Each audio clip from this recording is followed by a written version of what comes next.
all of you. Again, my name is Maria Villalpando. I am a researcher at the Dominican Foundation for Marine Studies, or FUNDEMAR for short, in Valladolid, Dominican Republic. And today I will be talking to you about one of our main components of our coral restoration program, which is our assisted sexual reproduction of threatened corals as a restoration strategy in southeastern Dominican Republic. So we know that globally reefs are degrading and declining fast, and this is also the case for Caribbean reefs. Global stressors such as increasing temperatures causing massive coral bleaching events are happening also in the Caribbean. We first recorded a massive bleaching event in 2019, where over 50% of coral colonies were either pale or bleached, as we can see in the picture on the left. This is a reef in southeastern Dominican Republic. So we are starting to have more frequent bleaching. We also recorded it in 2020, and we're gonna see if it's happening again this year.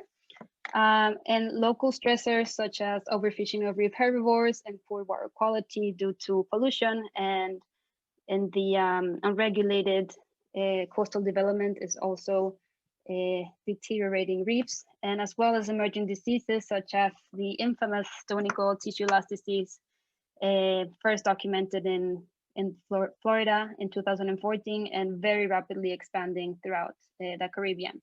In the Dominican Republic, we've only recorded this disease in the northern part of the country.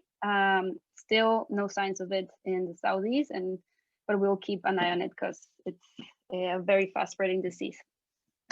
And so this loss of species, especially of reef building species, is leading to a loss of structural complexity and this reef flattening phenomenon. So less habitat for reef organisms.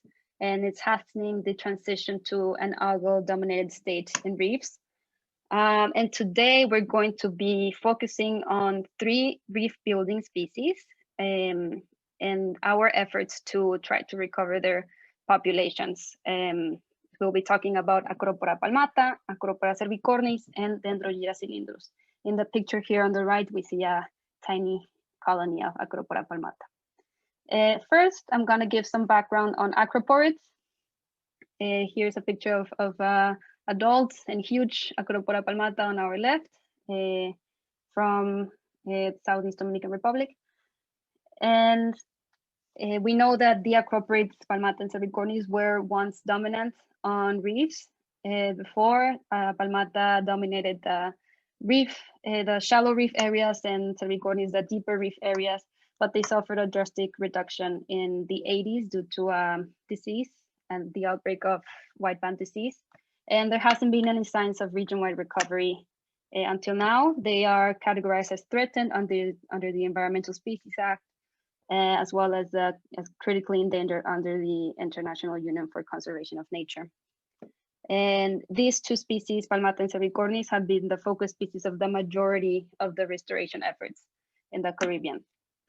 And for Dendrogyra cylindrus, they are an increasingly rare Caribbean coral species.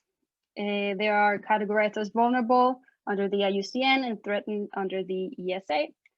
And we've seen few signs of successful sexual reproduction. So it's very rare to see juveniles or recruitment from this species throughout the Caribbean. And due to also their high clonality, they're very vulnerable to local extinction.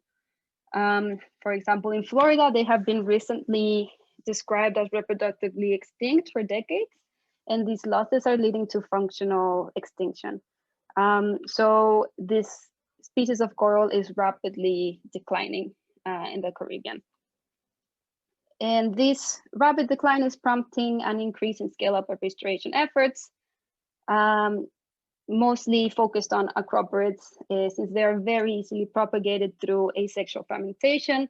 Here on the left is an example of a structure we have in one of our 8 coral nurseries for cervicornis that we have in Valladolid.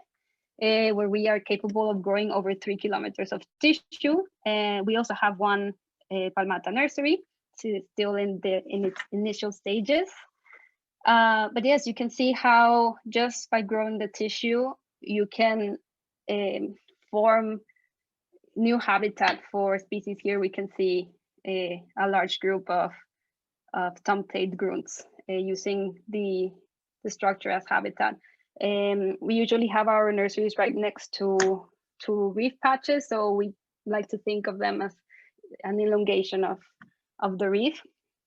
And we also transplant this tissue to degraded reef areas, but this is very variable in degrees of success. We still haven't had a lot of success to transfer this tissue back to the reef, where the corals are exposed to competition, diseases, etc.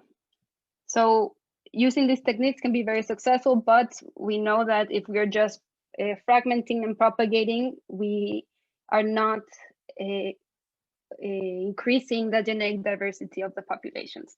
So corals, naturally, they are animals that can reproduce. They release gametes to be able to create new individuals, to form new genotypes through recombination, which is essential for their populations to persist through time. And we know that with the decline of coral species, this also means that recruitment is low as well. So it further prevents populations from recovering. So if a species is declining, their colonies are probably further apart from each other. And when they spawn, they release their gametes. The gametes most likely won't meet. If they do meet and they turn into larvae, the larvae is going to have a really hard time to find an adequate place to settle and start growing. So novel techniques have been developed recently to be able to assist corals in this process, to avoid these early issues for coral reproduction.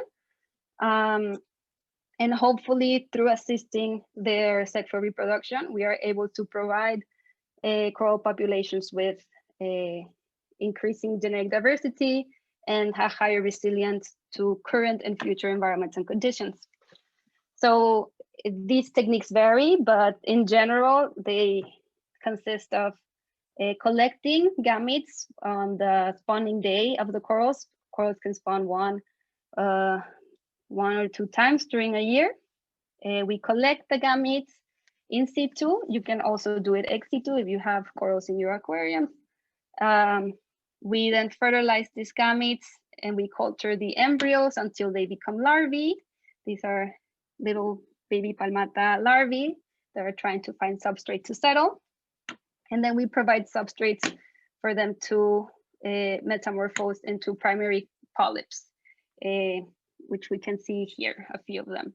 And then once we have the first settlers and recruits, we seed them back on a degraded reef. So in the Dominican Republic in 2015 and 2016, we started, the first time we implemented these techniques was part of a pilot program with Acropora cervicornis from our nurseries.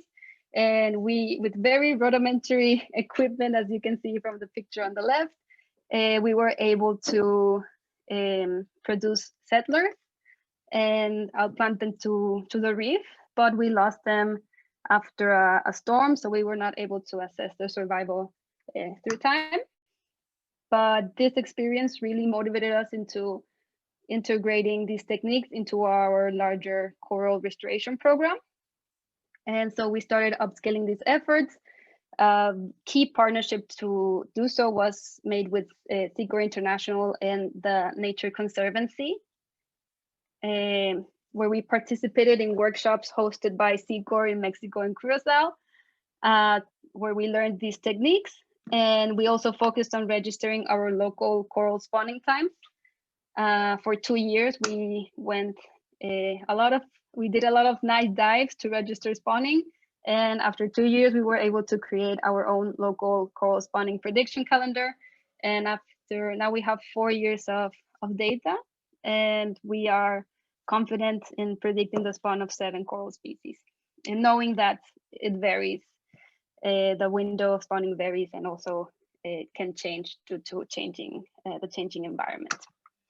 So we use 2 different culturing systems to culture our embryos into larvae. We have a wet lab that is basically a storage container that we have adapted as a wet lab. Inside we have 9 aquariums, and it's right next to the coast, so we can pump seawater. We filter it, we sterilize it, and we fill our aquariums with water, and we grow our babies there. This is a very good way to control all of the environmental conditions when culturing coral embryos, and it's very useful to do research and to do experiments. And in partnership with Seeker International, we were able to acquire 2 of their coral rearing in situ basins, or cribs, as I will call them forward. These are basically in situ pools. They consist of a floatable ring and vertical walls. These walls also have a bottom enclosure, and the walls you have windows with fine mesh that allow the flow of water, but keep the embryos inside. Inside we put crates with substrates, and then we just throw in the fertilized embryos, let them do their thing. This is a very low maintenance system and very useful to produce a lot of substrates with recruits. Each of these systems, the lab and the cribs, are capable of holding from 1,000 to 2,000 substrates or units at a time. Yes. So now into the spawning and the gamete collection for these 3 different species. Acropora palmata, we have seen it spawn 2 years in a row. This is a hermaphroditic species, meaning that it releases both sperm and eggs together. They release them in a bundle, as you can see on the top picture here. The bundle's ready to pop off the polyp. And they usually spawn in our area from 2 to 5 days after the full moon of August, around 9 to 10 p.m. And we use these little contraptions, these nets, with some weights on the bottom to fix them in place, where the gametes float up and they funnel up into this container.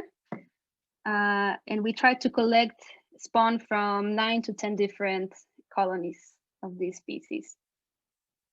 And for cervicornis, it's very similar to palmata, also hermaphroditic, also releases bundles, as you can see here, the bundle ready to be released. And we have seen it spawn from 4 to 8 days after the full moon of August. For this species, we have more data. We've seen it spawn for 5 consecutive years. And the majority of times it spawns on day 8 after the full moon, around 9 to 10 p.m. And we also use this little gamete collector, but in this case we use a rope to tie it around the branches of the colony, and we collect the gametes. Usually we try to go for 9 to 10 different colonies to make sure there's enough genetic diversity. For this cylindrus, it's a very different case for Dendrogyra cylindrus, since it is a gonochoric species, meaning that it releases sperm and eggs separately, but it also has occasional hermaphroditism, which is super interesting to me.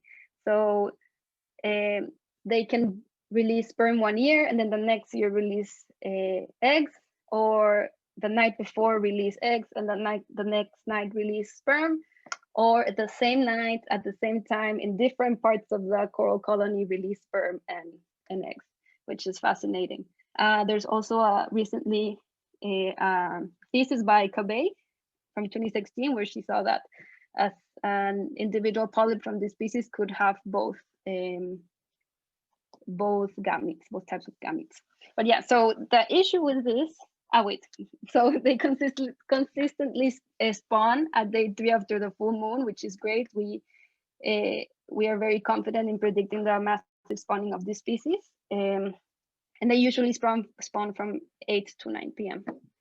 The issue with collecting these species is that when they release the sperm, it dilutes really quickly into the water column.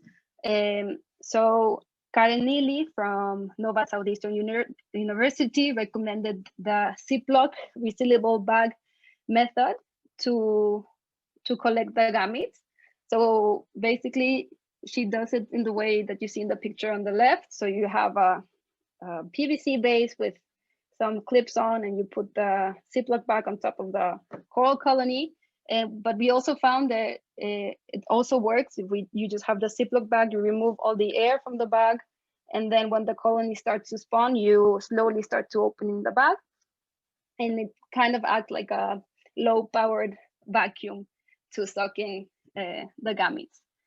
And yes, and with this method, we've been successful in producing embryos and recruits from these species, even when we only collect from 3 different colonies, keeping in mind that 1 or 2 of those colonies could release both types of gametes. So just to give an idea of how much embryos we can produce per species, in 2020, the first night of spawning of palmata, we were able to produce 78 milliliters of embryos. And this is the night before the massive spawning. So 65 of those, we put them in a crib, and 23 on 3 aquariums in the lab. And then the next day from palmata as well, during the massive spawning, we were able to produce a lot more embryos, 182. 95 of those went into a crib. So we had 2 cribs or 2 pools at a time with palmata embryos, and the rest we had to release because we had no more space for them. For cervicornis, we were able to produce 11.45 milliliters, which is much lower than what we had for palmata. I will say that in 2020, they released an exceptionally low amount of gametes, but still usually we do get less volume for cervicornis than palmata. And this time we grew cervicornis in 3 aquariums in our lab. And for Dendrogyra cylindrus, we couldn't measure the volume because the method that we use is the one you see on the left. We measure the volume of a cylinder, and cylindrus didn't really, the embryos didn't float to the surface. So we weren't able to measure it, but we were able to fill 2 or 3 aquariums with the embryos.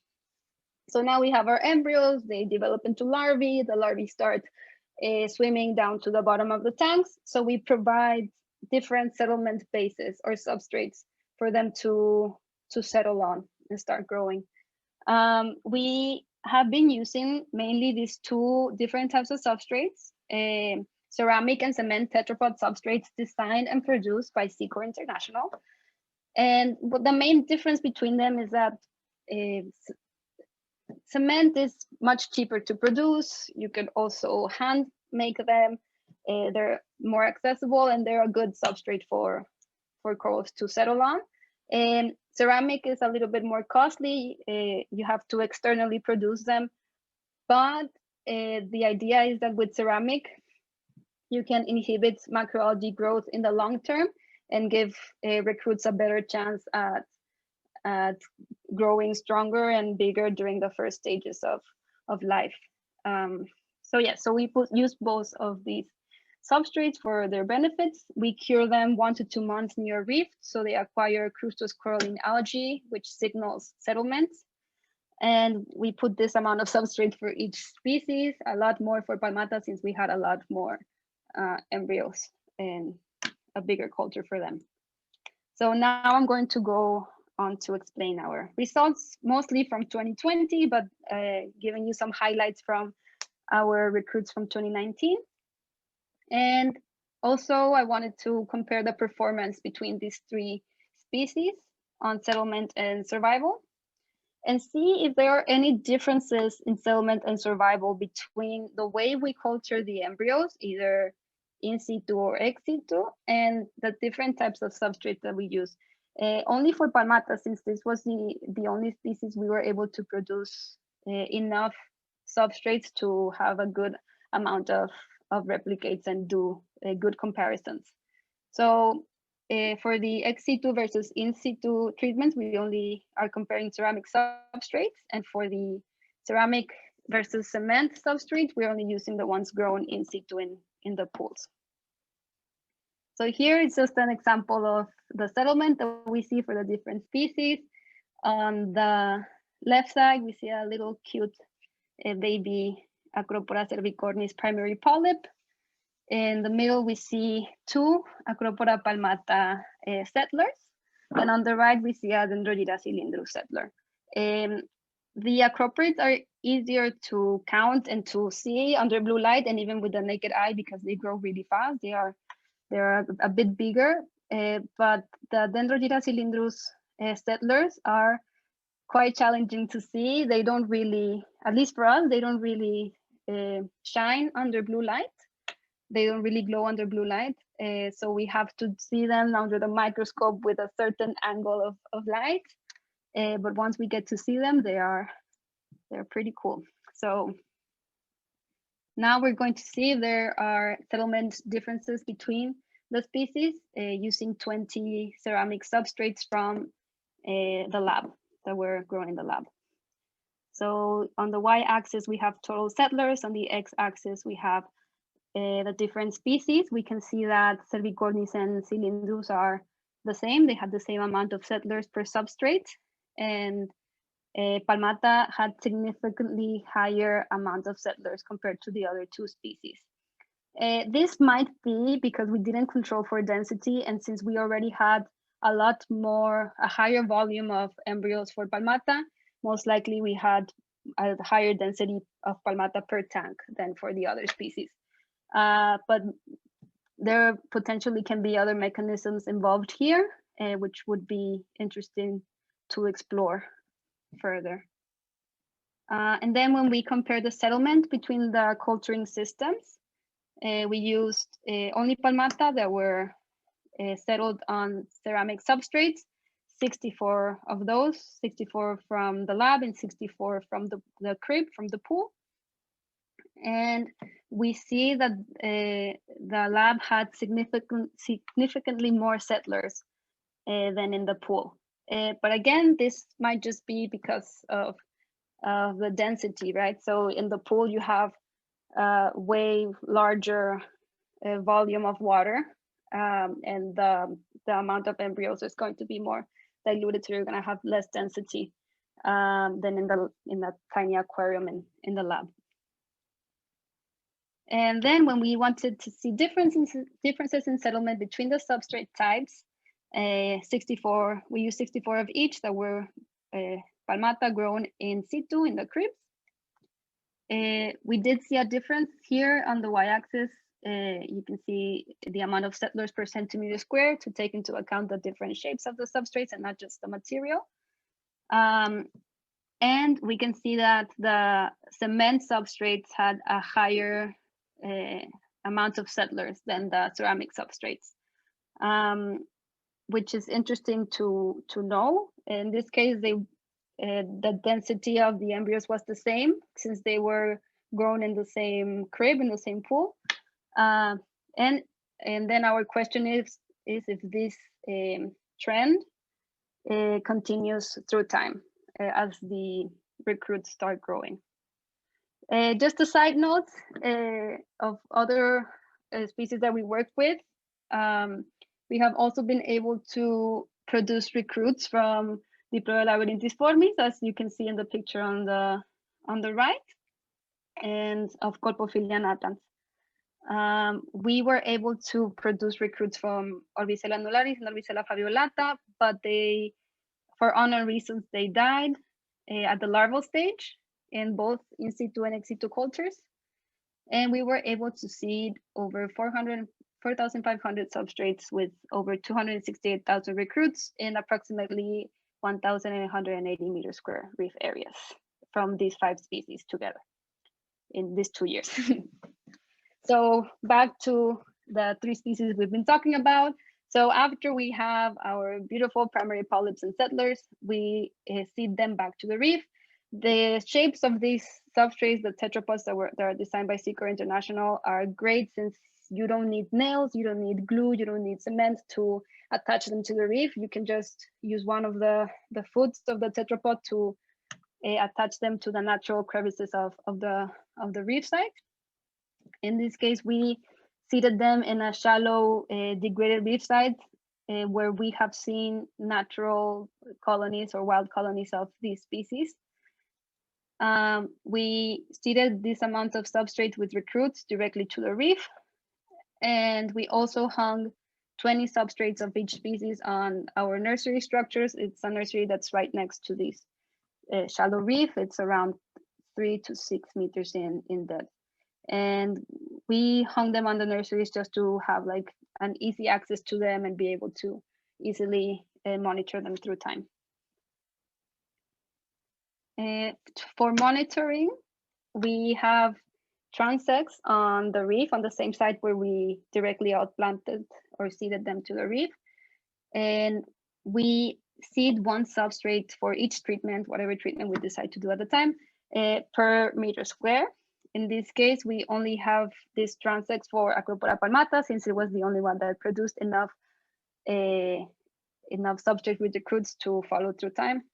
And we do survival assessments at least after 6 and 12 months. With the acroporids, we can do it even before. We're able to see them after 1 or 3 months since they grow really fast.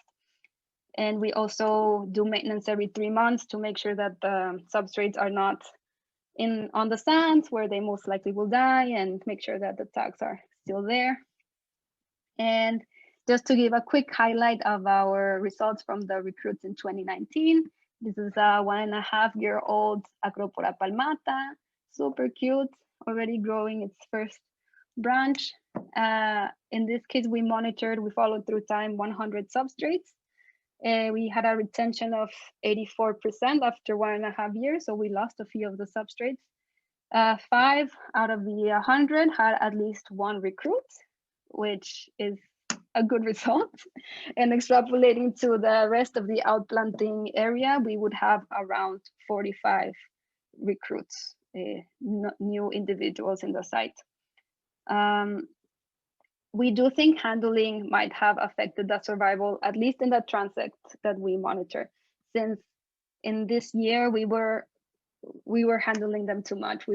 Every time we did a survival assessment, we would grab the substrate from the site and look at it through in every site to make sure we counted everything and then put it back. And then when we compared the substrate from the transects to the ones on the outplant area, we saw that on the general area, the recruits were bigger and they had more recruits per substrate. So probably handling might have affected survival. So after this experience, we're not handling them anymore and just seeing them from the top as much as we can. So these are the results from survival after 10 months of Acropora palmata that were produced in 2020. This is a substrate with over 6 recruits that are growing very well.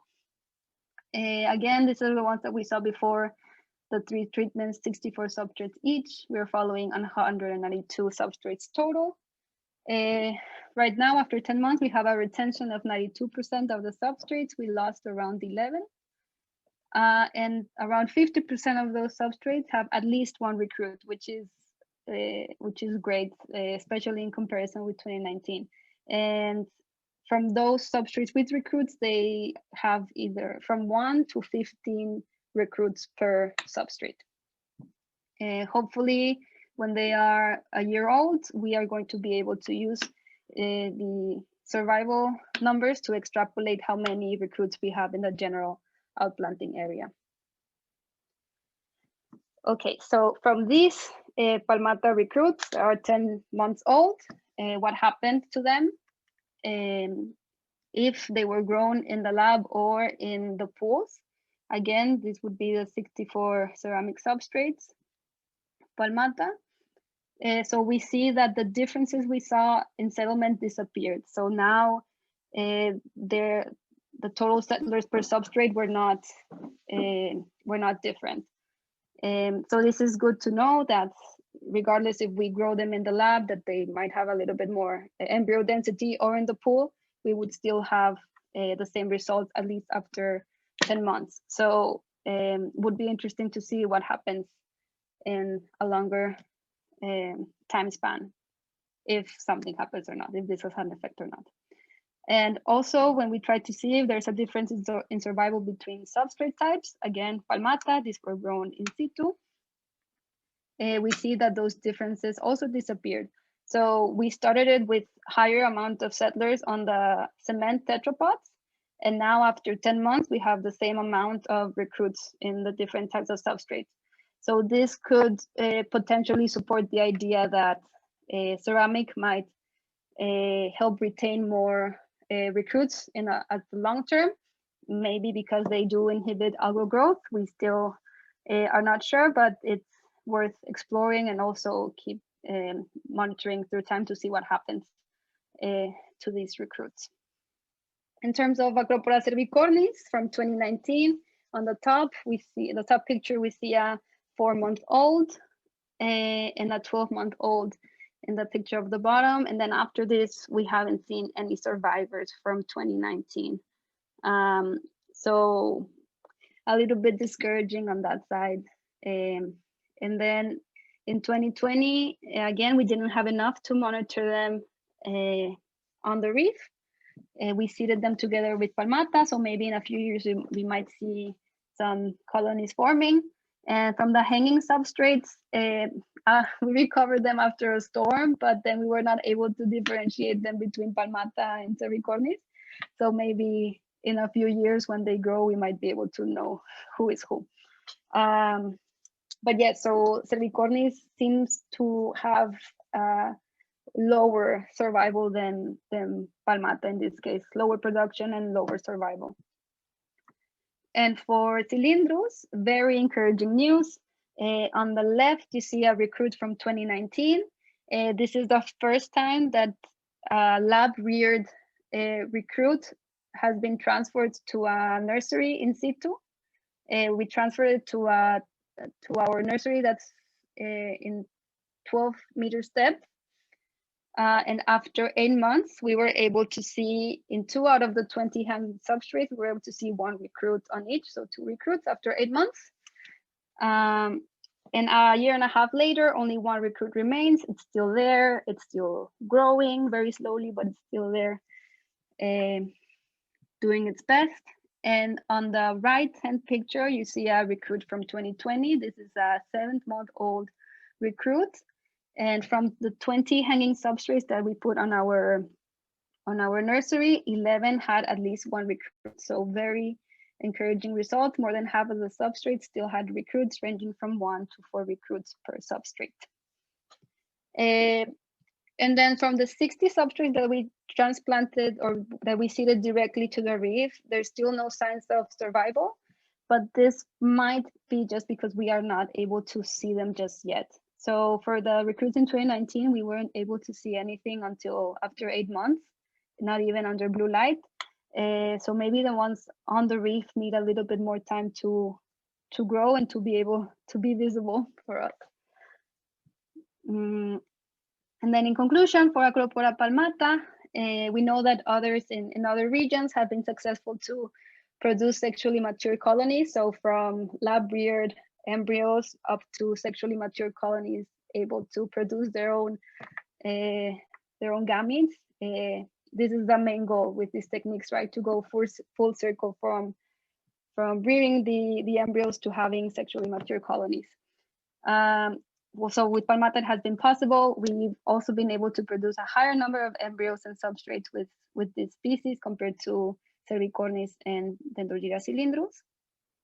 And even though settlement was different between the treatments that we were testing this time, these differences disappeared through time when assessing survival. And this might also have to do with the fact that that recruits suffer a high mortality during the first stages of their lives. And so for Acropora cervicornis, even though it is very easily asexually fragmented, the assisted sexual reproduction of this species seems to be more challenging. especially when we compare it to Acropora palmata.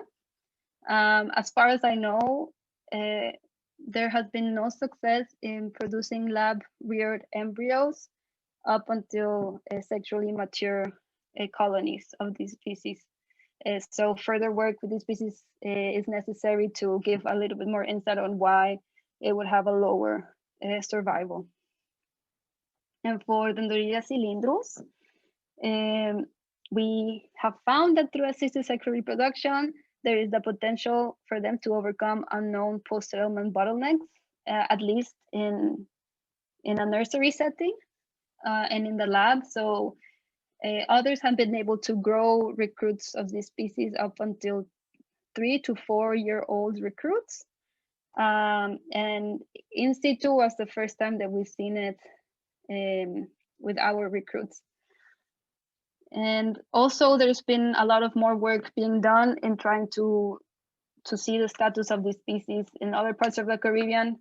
This new paper from Los Roques, Venezuela, it described that site as a stronghold for the species, where they have reported the highest abundance of colonies of this species, reporting medium-sized colonies as the dominant size for the species. So having the potential of intrinsic growth, and they also reported the presence of juveniles and recruits, it's very good news for this species that is very vulnerable to local extinction. So it is critical to continue working with this species in other parts of the Caribbean as well. And that is it for me. Thank you so much for listening to my long talk. I hope I did it in 30 minutes or so. And yes, you can contact us through our email and our social media, and let me know if you have any questions.